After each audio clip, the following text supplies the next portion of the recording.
trouble getting along with man's best friend?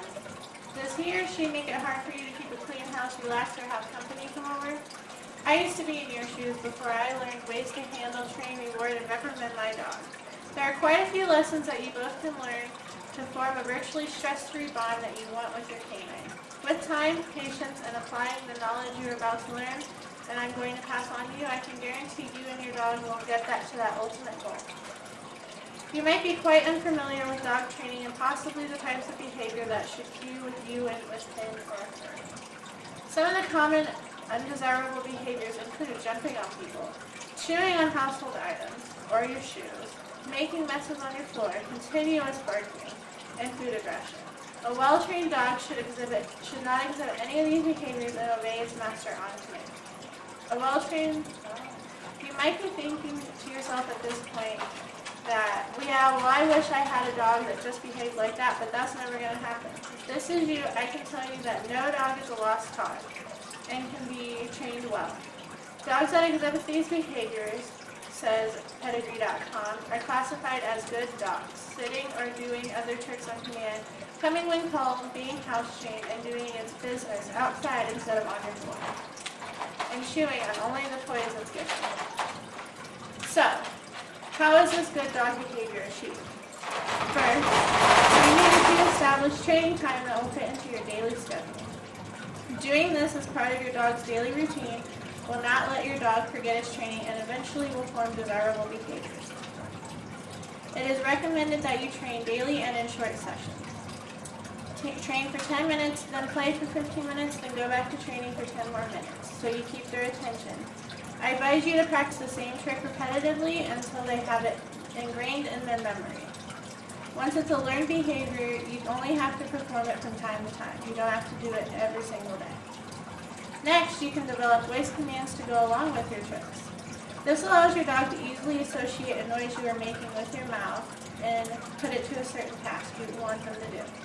Generously treat your dog when they're learning their voice commands because they can get easily confused and get off task. Use a special treat that only they get when they are training. Like hot dogs or bacon strips, it's got to be very, very valuable. Because then they're like, oh, I know what we're doing, and they get so excited. They only need enough to taste and to keep their interest, so you only have to give them little itty-bitty pieces, so a little goes a very long way. When your dog begins to excel at their tricks, slowly transition to using praise and only treat occasionally, because you don't want to not treat them at all, because then they just don't care. And now I will demonstrate treating with Betsy. Betsy, sit. You gotta sit. Sit. Good girl.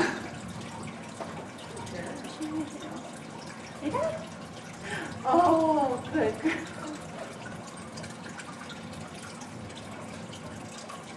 You gotta get that cup? Good girl. See, make sure you want to treat as soon as they do it so they understand that's what they're supposed to do. And if you want them to sit again, if that's what you're working on and they're staying in the sitting position, make them come forward and sit again. Just like that.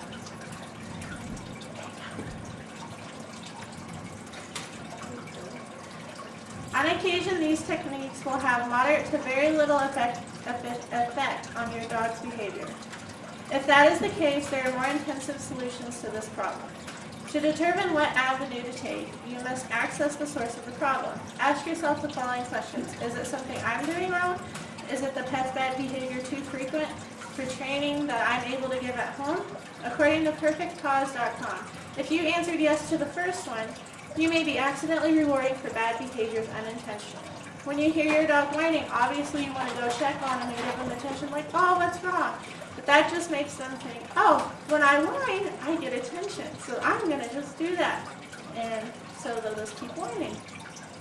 Other behaviors like barking at cars or people on the street are accidentally enforced too. When your dog barks at a car going by, it just associates it with, oh, look, the car's going by, bark, bark, bark. Oh, it went away. It's all because I barked. But really, they're just driving. But they don't know that. So they think, oh, yeah. And when your dog barks at, well, if you answered yes to the second question, then puppy or obedience classes may be the right choice for you. They are very beneficial. When your animal gets socialized young, they know how to act around other dogs, and you go to teach them, hey, that's not okay, or this is okay. Your animal will also get help from outsider trainers and tips also. Now you have a large collection of tools to get you and your pet started on the path to success. Patience, time, and effort are the 3 key words you should remember when training your dog. Keep calm, collected, and resourceful with these tools, and success will build up over time. Refer back to these anytime you feel frustrated or out of ideas. I never said training would be quick or easy, but I can promise the rewards and relationships you form will last a lifetime. Thank you for listening.